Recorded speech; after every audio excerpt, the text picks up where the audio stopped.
సంవత్సరాల తరబడి ఎన్ని మందులు వాడినా మీ మోకాల నొప్పులు తగ్గట్లేదా? ప్రాణ పెయిన్ క్లినిక్ లో అత్యాధునిక చికిత్స. కూలి కొడుకు కూలిగానే మారాలా? కోటేశ్వరుడు ఎందుకు కాకూడదు?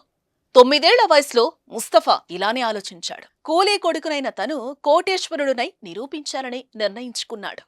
ఇప్పుడు 3000 కోట్ల వ్యాపార సామ్రాజ్యానికి అధిపతిగా మారాడు. ఇంతకీ అతని ఇన్ని కోట్లు ఎలా సంపాదించాడు? అతని విజయ రహస్యం ఏంటి? చూడండి ఇవాల్టి ఒక విజేత కథ.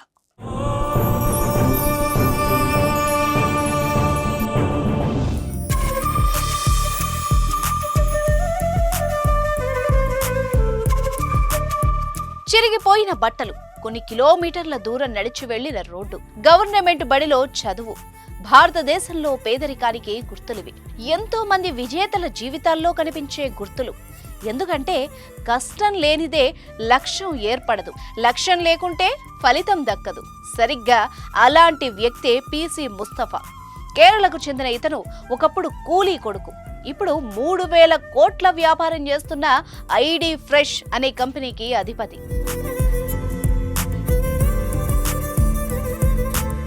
వాయనాడ్లో దిగువ మధ్యతరగతి కుటుంబంలో పుట్టాడు ముస్తఫా. తన తండ్రి నిత్యం స్థానికంగా ఉన్న కాఫీ తోటలు, అల్లం తోటల్లో కూలీకి వెళ్లేవాడు. ప్రతిరోజు సంపాదించే 10 రూపాయలతోనే కుటుంబాన్ని నడిపించేవాడు. ఇన్ని కష్టాలు పడుతున్న తండ్రిని చూసి చిన్న వయసులోనే కన్నీళ్లు పెట్టుకునేవాడు ముస్తఫా.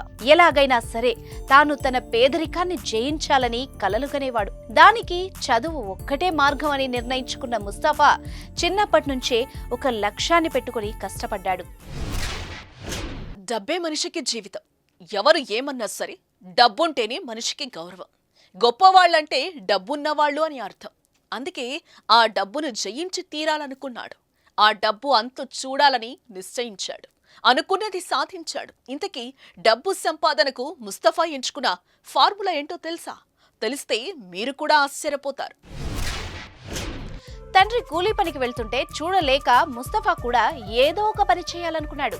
అడవికి వెళ్లి కట్టెలు తెచ్చి వాటిని విక్రయించి డబ్బు సంపాదించడం మొదలుపెట్టాడు. వాయనాడ్ చిన్నపాటి పట్టణం కాబట్టి ముస్తఫా కట్టెలకు మంచి గిరాకీనే ఉండేది. అలా కట్టెలమ్మిన డబ్బుతో ముస్తఫా ఒక మేకను కొనుగోలు చేశాడు. ఆ మేకే ముస్తఫా జీవితంలో మొదలైన తొలి పెట్టుబడి. అప్పుడు మేక కోసం తీసుకున్న నిర్ణయమే ఇవాళ ముస్తఫాను 3000 కోట్లు సంపాదించే వ్యాపారవేత్తగా తీర్చిదిద్దింది. మేకను కొంతకాలం పెంచి పోషించిన ముస్తఫా ఆ తర్వాత అమ్మేశాడు. కట్టెల అమ్మకంతో సంపాదించిన మరికొంత డబ్బు జత చేసి మేక స్థానంలో ఓ ఆవును కొన్నాడు. ఆ ఆవు ముస్తఫా ఇంటికి ఆదెరువుగా మారింది. ఆవు పాలు పితికి అమ్మడం వల్ల ముస్తఫా ఇంటి కష్టాలు కొంతకాలం తీరాయి. ఆ సమయంలో చదువు పైన పూర్తిగా శ్రద్ధ వహించాడు. ఒక వస్తువును అమ్మి మరో వస్తువుపై సరైన సమయంలో పెట్టుబడి పెడితే లాభం ఖాయమని నిర్ణయించుకున్నాడు. కానీ దానికి ముందు చదువు ముఖ్యం అనుకున్నాడు. ఎన్ఐటీలో ఇంజనీరింగ్ చదివాడు. కష్టపడి మోటోలా కంపెనీలో పనిచేశాడు. దుబాయ్కి వెళ్లాడు, అమెరికా వెళ్లాడు. ఎన్నో గొప్ప గొప్ప ఉద్యోగాలు చేశాడు. ముస్తఫా మనసు ఒప్పుకోలేదు. తన తండ్రి కూలీ జీవితం ఇలా మారదు, ఎలాగైనా మార్చాలి అనుకున్నాడు. బెంగళూరు ఐఐఎంలో చదివేందుకు తిరిగి ఇండియాకొచ్చిన ముస్తఫాకు ఓ ఆలోచన తట్టింది. పొద్దునే ఇంట్లో చేసుకునే టిఫిన్లకు పిండి తయారు చేసి అమ్మితే ఎలా ఉంటుంది అని. ఆ ఐడియానే ఇవాళ 3000 కోట్ల వ్యాపారం చేస్తున్న ఐడి ఫ్రెష్ కంపెనీగా మారింది. పొద్దున్నే పిల్లలు స్కూల్కి వెళ్లాలన్నా, పెద్దలు ఉద్యోగాలకు వెళ్లాలన్నా ఇంట్లో వంట వేగంగా జరగాలి. భార్యాభర్తలు ఇద్దరూ ఉద్యోగాలు చేస్తే ఆ ఇంట్లో వంట కష్టమే. సరిగ్గా ఈ పాయింట్ ముస్తఫా బుర్రను కదిలించింది. 2005లో బెంగళూరులో 50,000 రూపాయల పెట్టుబడితో ఇడ్లీ, దోశ పిండి అమ్మకాలు మొదలుపెట్టాడు. దానికి ఐడి ఫ్రెష్ అని పేరు పెట్టాడు. మొదట్లో రోజుకు 10 ప్యాకెట్లు కూడా అమ్ముడుపోయేవి కాదు. ప్యాకెట్ ఫుడ్ లో రసాయనాలు కలుస్తాయన్న ప్రచారం ఈ వ్యాపారానికి అడ్డంగా మారింది.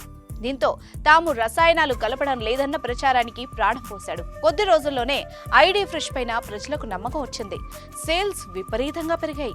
ఇప్పుడు ఆ కంపెనీకి ఏడాది 450 కోట్లకు పైగా లాభాల్ని ఆర్జిస్తోంది. మొత్తం కంపెనీ విలువ 3000 కోట్లంటే ఆశ్చర్యపోవాల్సిన పని లేదు. దేశంలోని ప్రతి ఇంటి కిచెన్ లో ఐడి ఫ్రెష్ ఉంది. అనేక రకాల ఉత్పత్తులతో మార్కెట్లో లీడర్గా నిలబడింది.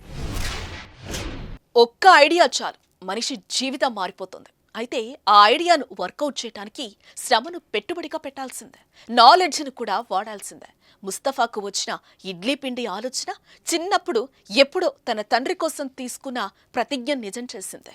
కూలీ కొడుకు కూలీ కాదు, సమర్థవంతంగా పనిచేస్తే కూలీ కొడుకు కూడా కోటీశ్వరుడు అవుతాడు అని రుజువు చేశాడు ముస్తఫా. ఈ విజేత కథ నిజంగా మిమ్మల్ని కూడా ప్రోత్సహిస్తోంది కదా? అయితే కామెంట్ చేయండి. మరో విజేత కథతో మళ్ళీ కలుద్దాం.